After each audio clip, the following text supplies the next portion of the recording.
नमस्कार दोस्तों, प्रयास एकेडमी के ऑनलाइन क्लासेस में आपका स्वागत है।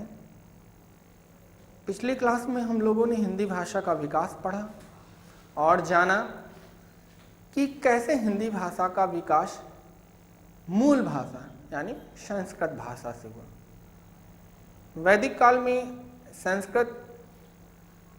संस्कृत के बाद पाली, पाली के बाद प्राकृत, अपभ्रंश और अपभ्रंश के एक भेद सौरसेनी अपभ्रंश से हिंदी भाषा का विकास हुआ।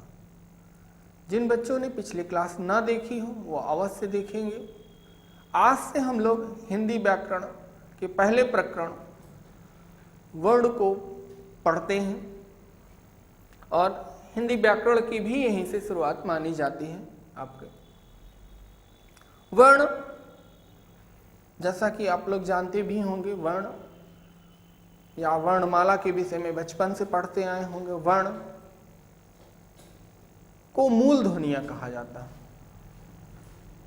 जो कुछ हम लोग बोलते हैं उनका आधार ही वर्ण होता है। तो वर्ण संबंधित कुछ विशेषताओं को हम लोग लिख लेते हैं।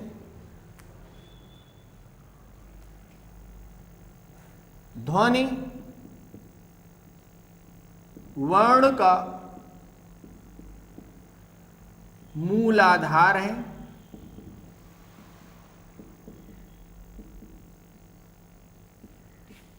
ध्वनि के लिखित रूप को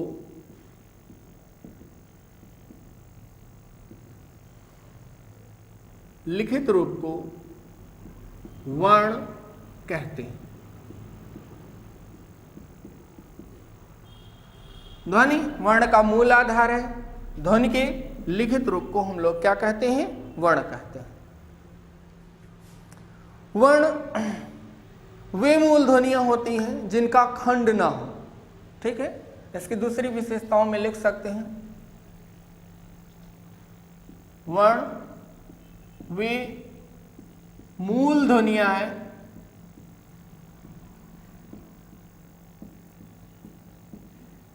जिनका खंड ना हो।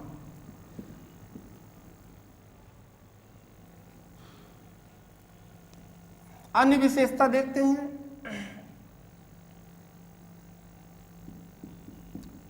वर्णों के उच्चारण समूह या हम कह सकते हैं व्यवस्थित क्रम को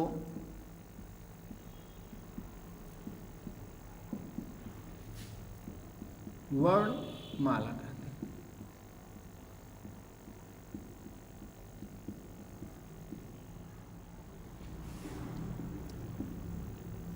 हिंदी में वर्णों की कुल संख्या कितनी है सभी बच्चों को मालूम होना चाहिए और मालूम भी होगा आप लोगों को। 52 है, जिन्हें स्वर और व्यंजन में विभक्त किया जाता है।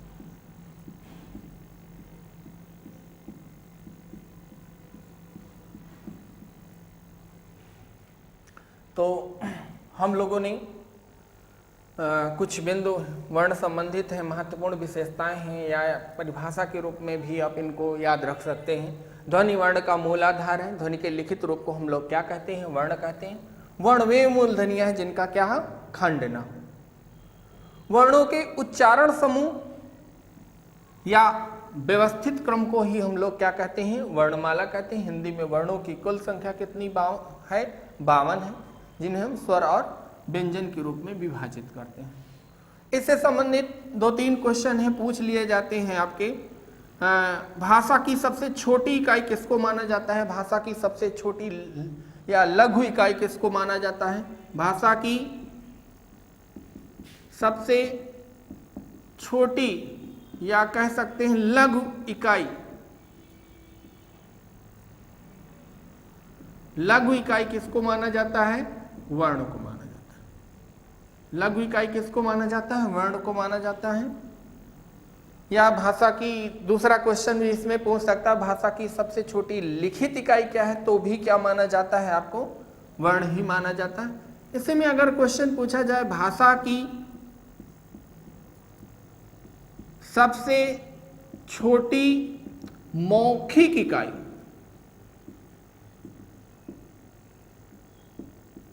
तो इसका आंसर क्या हो जाएगा? ध्वनि। अगर मौखिक लिख के ना आए तो भाषा की सबसे छोटी या लघु इकाई किसको माना जाता है? वर्ण को माना जाता है।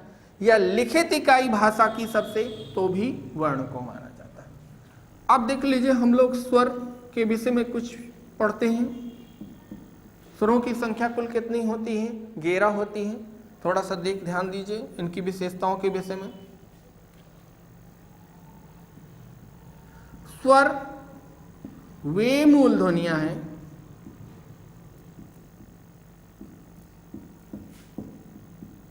जिनका उच्चारण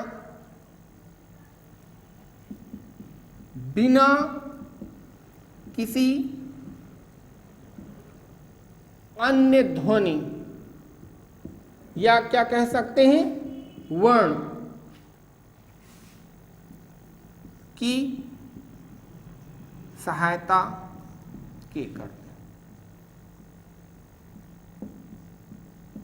कहने का क्या तात्पर्य है कि स्वरों को बोलते समय हमको अन्य ध्वनियों या अन्य वर्णों की मदद नहीं लेनी पड़ती है, इसीलिए एक स्वतंत्र इकाई मानी जाती है। क्या? स्वतंत्र ध्वनियां मानी जाती है या स्वतंत्र वर्ण माने जाते हैं। तो स्वर वे मूल ध्वनियां हैं जिनका उच्चारण बिना किसी अन्य ध्वनि या वर्ण की सहायता के हम लोग करते हैं, इसलिए ये क्या है? स्वतंत्र इकाइयां या स्वतंत्र वर्ण माने जाते हैं आपके। और एक विशेषता स्वर की और है, स्वरों के उच्चारण के समय मुख से वायु निर्बाध यानी बिना रुकावट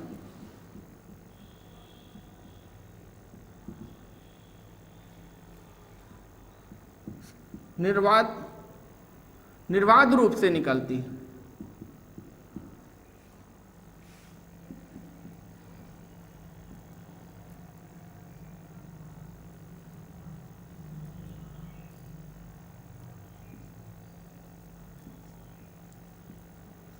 तो स्वरों की हम लोगों ने 2 विशेषताएं पढ़ी। स्वर वे मूल ध्वनियां या मूल ध्वनियों का मतलब है वर्ण है जिनका उच्चारण बिना किसी अन्य ध्वनि या वर्ण की सहायता के करते हैं, इसीलिए इनको हम स्वतंत्र इकाई या स्वतंत्र वर्ण भी या स्वतंत्र ध्वनियां मान। जबकि व्यंजन वर्ण क्या होते हैं? वो आपको क्या है? स्वतंत्र ध्वनियां नहीं होती, क्योंकि उनके उच्चारण के समय हमको स्वर की सहायता लेनी पड़ती है। स्वर की सहायता से ही उनका उच्चारण किया जाता है, लिखा जाता है आपका, इसलिए ये स्वतंत्र ध्वनियां नहीं मानी जाती। और स्वरों की एक विशेषता हमने पढ़ी, स्वरों के उच्चारण के समय मुख से वायु जो निर्बाध रूप से यानी बिना रुकावट के निकलती है, जैसे आ, ई। जबकि हम व्यंजन वर्णों का खा यानी यहां पर हमको रुकावट होती है, तो एक विशेषता इसकी ये भी है। हिंदी में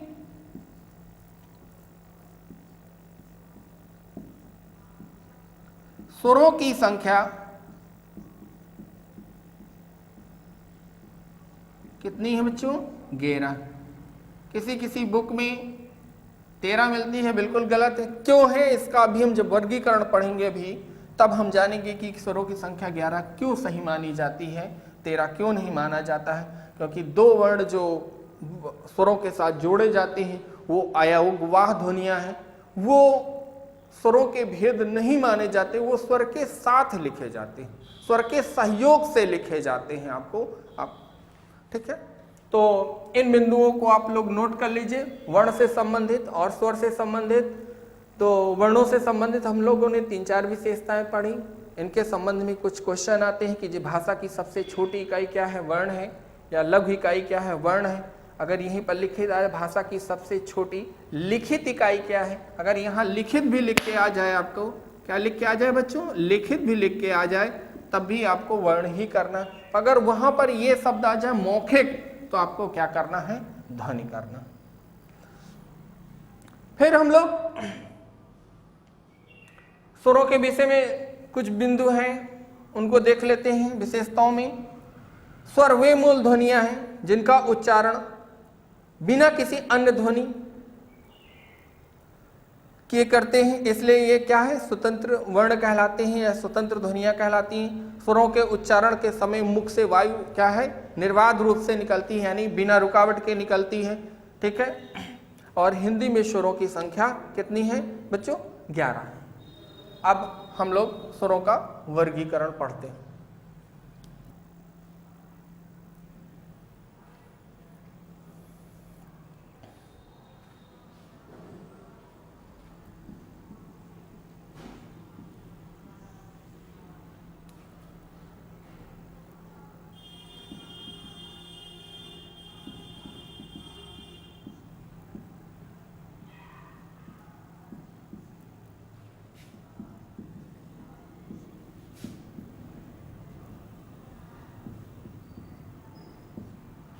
स्वरों को 3 वर्गों में बांटा जाता है, ह्रस्व स्वर, दीर्घ स्वर, संयुक्त स्वर।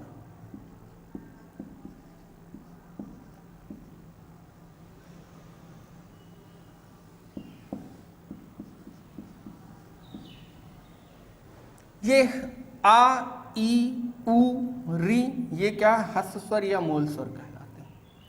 दीर्घ स्वर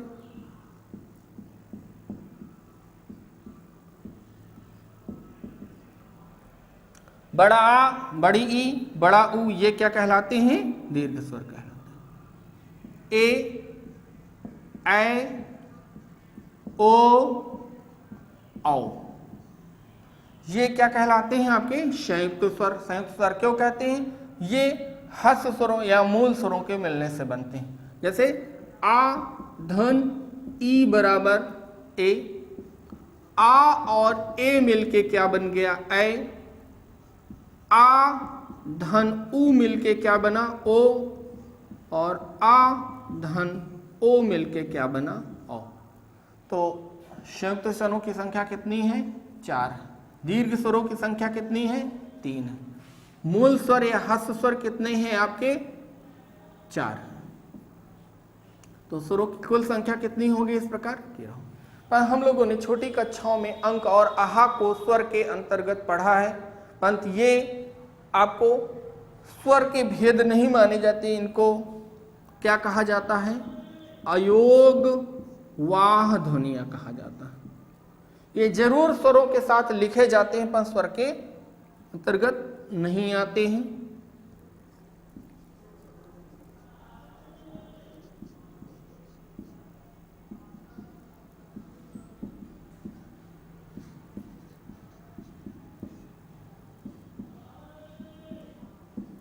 अयोगवाद ध्वनियों की संख्या कितनी है, 2 है। इनके संबंध में महत्वपूर्ण विशेषताएं हैं, इनको आप लोग नोट कर लीजिएगा, जो आपके एग्जाम में पूछी जाती हैं आपके। जैसे किशोरी दास वाजपेयी जी, जिन्हें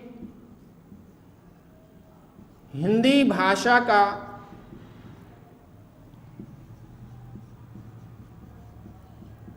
पाणि कहा जाता है,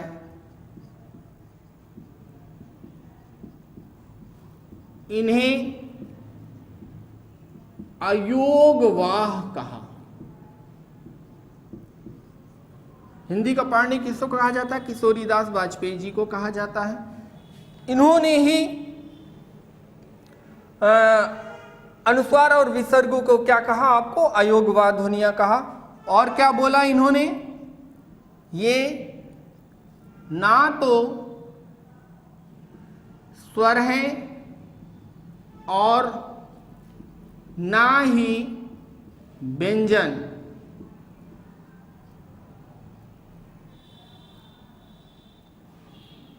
ये स्वरों के सहयोग से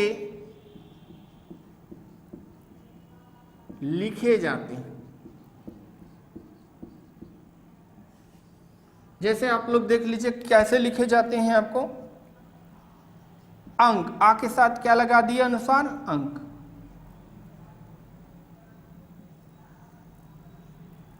जैसे हम लोगों ने लिखा संजय,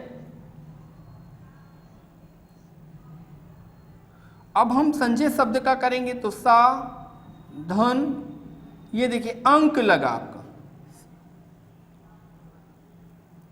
तो ये स्वरों के साथ मिलकर लिखे जाते हैं, स्वरों के साथ लिखे जाते हैं और इसीलिए इनको स्वर के भेद नहीं माना जाता है। जरूर ये छोटी कक्षाओं में हम लोगों ने वर्णमाला में अंक और आहा को पढ़ा, तो इनको क्या कहा जाता है? अयोगवाद ध्वनियां कहा जाता है। अब हम लोग स्वरों के विभिन्न भेदों को पढ़ते हैं।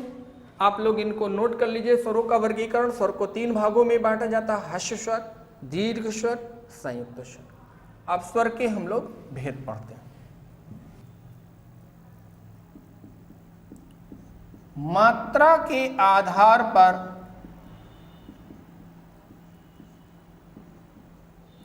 स्वर की भेद। मात्रा के आधार पर स्वर के 3 भेद माने जाते हैं। यहां भी ह्रस्व स्वर, दीर्घ स्वर और प्लुत स्वर। ह्रस्व स्वर आ, ई, उ, री, ये मूल स्वर या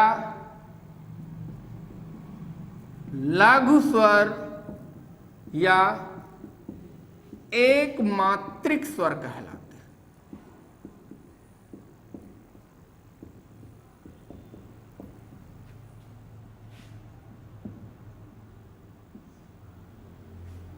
और इन्हें मूल स्वर या ह्रस्व स्वर कहने का तात्पर्य है ये अन्य स्वरों के मिलने से नहीं बनते हैं, इसलिए ये क्या कहलाते हैं? मूल स्वर कहलाते हैं। दीर्घ स्वर,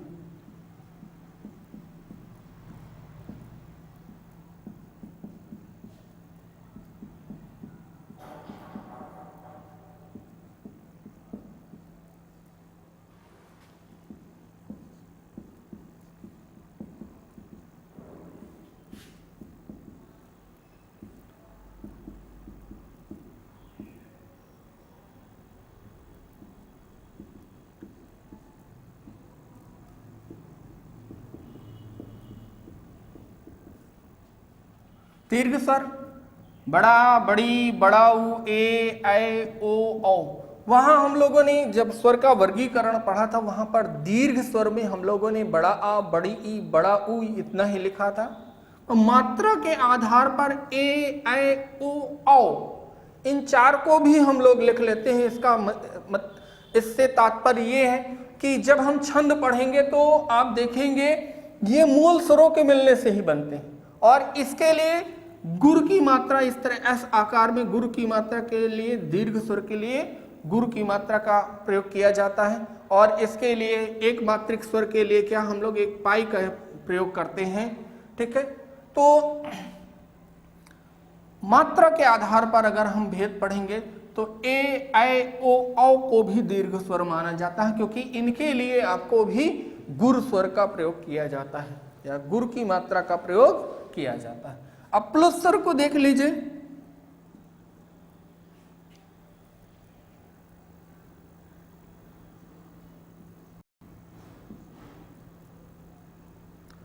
प्लुत वे स्वर हैं जिनके उच्चारण में तिगुना समय लगे।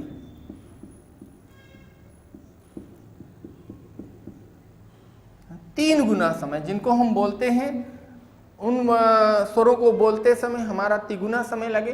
पर हिंदी के लिए अब एक तरह से ये अमानक ध्वनियां हो गई हैं, क्योंकि इनका प्रयोग संस्कृत भाषा में अधिक किया जाता है। या अधिक किया जाता रहा है।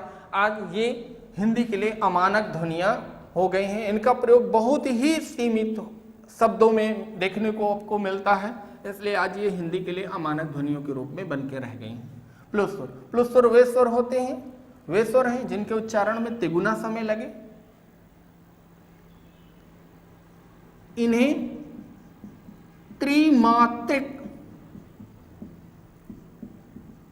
स्वर भी कहते हैं।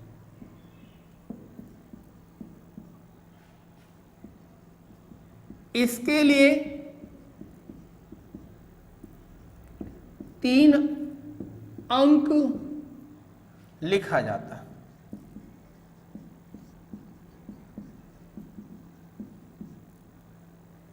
जैसे ओम। तो मात्रा के आधार पर स्वर के कितने भेद हुए? 3। हर्ष स्वर, दीर्घ स्वर, प्लुत स्वर। हर्ष स्वर के अंतर्गत आपके मूल स्वर आते हैं आ, ई, उ, री। ये मूल स्वर या लघु स्वर कहलाते हैं, या इन्हें एक मात्रिक स्वर भी कहते हैं हम लोग। इनके लिए छंद में हम लोग एक पाई का इस्तेमाल करते हैं, खड़े पाई का। ये एक मात्रिक स्वर कहलाते हैं। दीर्घ स्वर बड़ा आ, बड़ी ई, बड़ा उ, ए, ऐ, ओ, औ। जब हम वर्गीकरण पढ़ रहे थे तो हमने इनको संयुक्त स्वर लिखा। बिल्कुल ये संयुक्त है क्योंकि मिलने से बनते हैं, विभिन्न या मूल स्वरों के मिलने से बनते हैं, इसलिए इनको। पर इनके लिए मात्रा का जो प्रयोग किया जाता है उसके लिए द्विमात्रिक ही शब्द मिलता है। और द्विमात्रक के लिए आपको गुरु स्वर आपका इस तरह का चिन्ह बनता है, एस की तरह आपका। प्लुत स्वर हिंदी के लिए एक अमानक ध्वनि के रूप में रह गए हैं, जिनके उच्चारण में तिगुना समय लगता है, वे प्लुत स्वर कहलाते हैं। इन्हें त्रिमात्रिक स्वर भी कहते हैं। इनके लिए 3 अंक का प्रयोग किया जाता है आपका। जैसे ओ, ये देखिए 3 अंक का यहां पर प्रयोग किया गया। अब स्वर के एक भेद में हम पढ़ते हैं जाति के आधार पर। जाति के आधार पर स्वर के भेद। जाति के आधार पर यानी सजाति, विजाति स्वर, हम लोग इनको जाति के आधार पर 2 वर्गों में बांटते हैं। जैसे सजाति स्वर, विजाति स्वर, यानी कि समान स्वरों से मिलकर जो बनते हैं। जैसे आ मिलके क्या बन गया? बड़ा आ। ई मिलके क्या बन गई? बड़ी ई। उ मिलके क्या बन गया? बड़ा उ। ये सजाती स्वर हो गए। और जो भिन्न स्वरों से मिलकर बनते हैं, जैसे ए, आ और ई से मिलकर ए बना, ऐ, आ और ए से मिलकर ऐ बना, ओ, आ और उ से मिलकर ओ बना, आओ, आ और ओ से मिलकर औ बना। तो ये क्या हो जाते हैं? विजाती स्वर हो जाते हैं। तो हम लोगों ने मात्रा के आधार पर स्वर के भेद पढ़े, कितने होते हैं? 3। जाति के आधार पर पढ़ा, 2 होते हैं, सजाती स्वर, विजाती स्वर। ठीक है, याद करने में बिल्कुल आपको परेशानी नहीं होगी। समान जाति के स्वर आ, ई, उ, विजाति ए, ऐ, ओ, औ। अब हम लोग स्वर के अन्य भेदों को पढ़ते हैं। ओठों की आकृति के आधार पर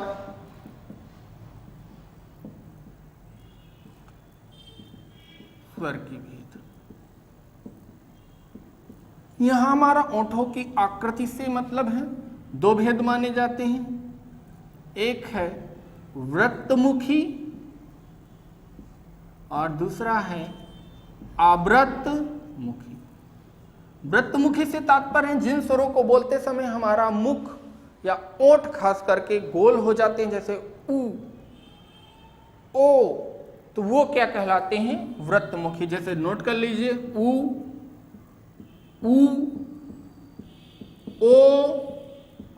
ओ। और जिन स्वरों को बोलते समय हमारा मुख क्या होता है? गोल नहीं होता है, मुख ओठों की स्थिति गोल नहीं होती है, वो अवृत्तमुखी कहलाते हैं। जैसे हम बोलते हैं आ, गोल हुआ, खुलता है इसमें, आ, बड़ा आ, ई, बड़ी ई, री, ए और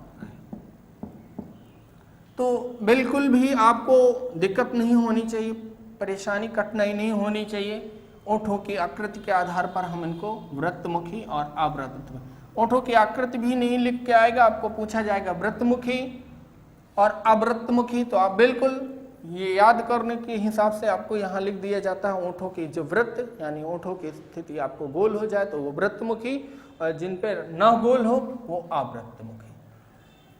इसके बाद हम स्वर का एक भेद और पढ़ते हैं, जिह्वा की क्रियाशीलता के आधार पर स्वर के भेद।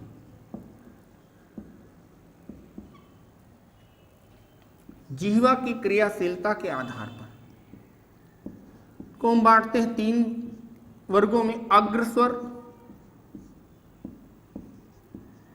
मध्य स्वर,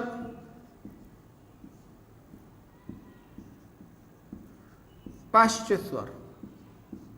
यहां भी हमको केवल मध्य स्वर याद रखना है, आ,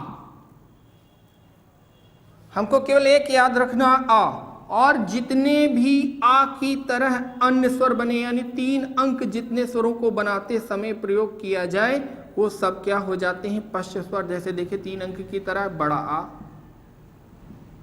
ऊ, बड़ा ऊ, ओ, औ। ये क्या हो गए, पश्च स्वर, यानी कि देखिए सब में 3 अंक की तरह बन रहा है। ये आपको याद करने में बहुत आसानी रहेगी, आपको केवल आपको एक आपने याद किया आ और उसकी तरह यानी 3 अंक की तरह जितने बने वो सब पश्च स्वर, बाकी बचे के अग्र स्वर। क्या बचा आपका, ई बचा, बड़ी ई बचा, आपका और क्या बचा, आपका री बचा, आपका ए बचा और आपका ऐ बचा। तो ये रहा जिह्वा की क्रियाशीलता के आधार पर कभी आपसे ये क्वेश्चन नहीं आएगा, आपको अग्र स्वर, मध्य स्वर, पश्च स्वर ही पूछा जाएगा। आपको केवल एक याद रखना है आ, उसकी तरह जो बने सब पश्च स्वर, बाकी सारे अग्र स्वर। अब हम लोग स्वर के कुछ अन्य भेद हैं उनको पढ़ते हैं, आप लोग इनको नोट कर लीजिएगा। तालु या मुख की स्थिति के आधार पर स्वर के भेद।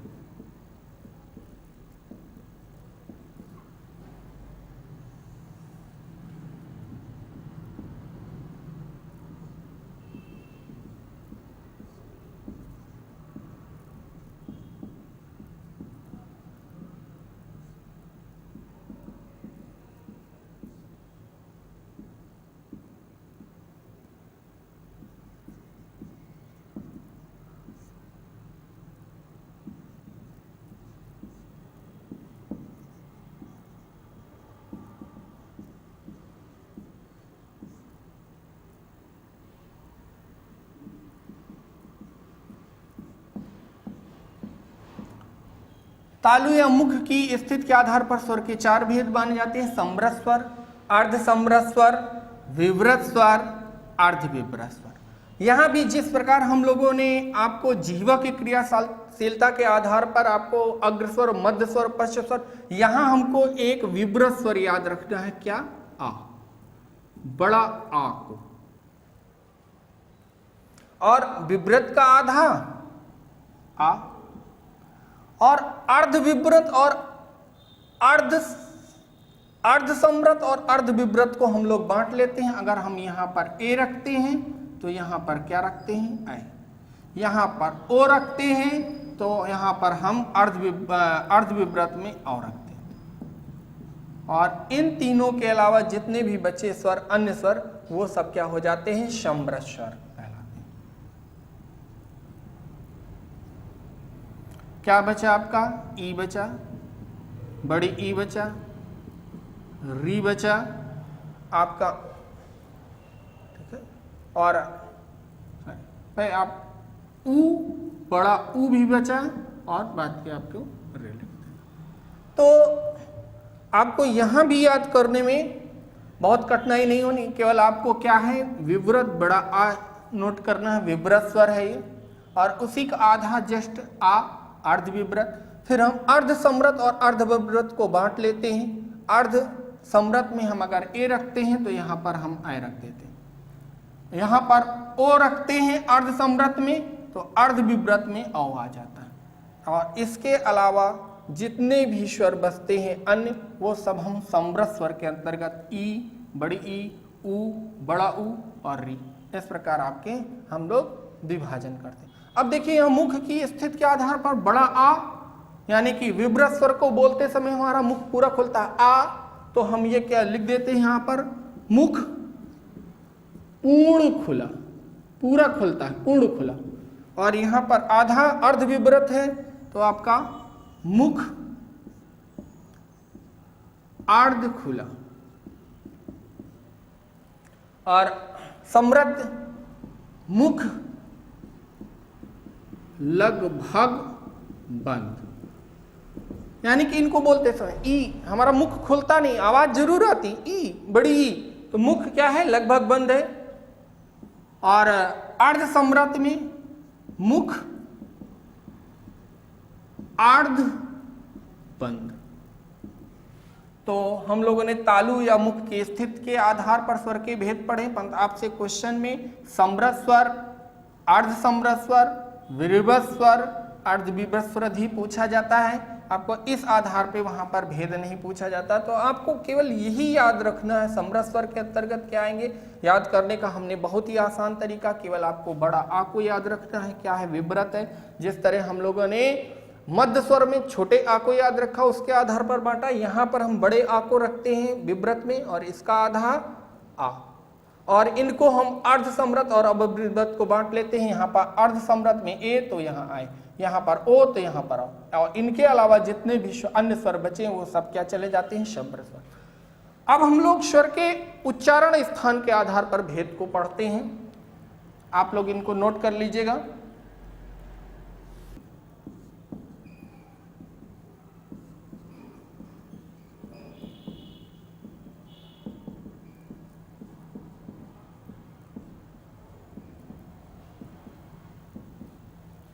उच्चारण स्थान के आधार पर स्वर के भेद इंपॉर्टेंट है, यहां से क्वेश्चन आपके एग्जाम में पूछा जाता है।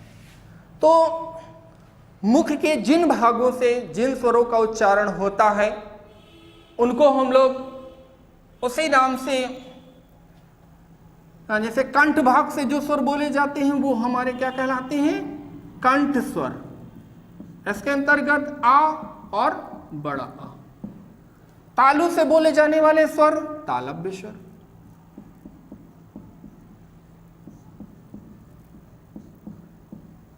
ई बड़ी। ओठों से बोले जाने वाले ओष्ठ स्वर, ऊ बड़ा ऊ। मूर्धा भाग से मूर्धन्य स्वर के अंतर्गत री आता। अब देखिए कंठ और तालु के मिलने से क्या बन जाता है, कंठ तालव्य स्वर के अंतर्गत ए और है आते हैं। कंठ और ओष्ठ, कंठ ओष्ठ बन जाते हैं। कंठ और ओठों के मिलने से कंठोष्ठ स्वर, ओ और औ, वो कंठोष्ठ स्वर। यहां से क्वेश्चन आपके पूछे जाते हैं, आप बिल्कुल याद रखिएगा। थोड़ी सी सावधानी आप बरतेंगे बिल्कुल। कुछ हैं विद्वान हैं जैसे आहा को भी कंठ स्वर के अंतर्गत रखते हैं, आहा को, और अंक को वो नासिक के स्वर के अंतर्गत। नासिक के स्वर से तात्पर्य है जिन स्वरों के उच्चारण के समय हमें नाक का प्रयोग ज्यादा होता है वो नासिक के स्वर कहलाते हैं। जैसे हम जब इसके बाद अगला टॉपिक हमारा व्यंजन वर्ण होगा, और जब हम कुछ महत्वपूर्ण विशेषताएं वर्णों के संबंध में पढ़ेंगे तो हम नासिक स्वर, अनुस्वार, अनुनासिक स्वर, निरानुनासिक स्वर, इनके विषय में विस्तार से चर्चा करेंगे। तो आज हम लोगों ने पढ़ा स्वर और उनके विभिन्न भेदों को। आशा है आपको पसंद आया होगा। धन्यवाद।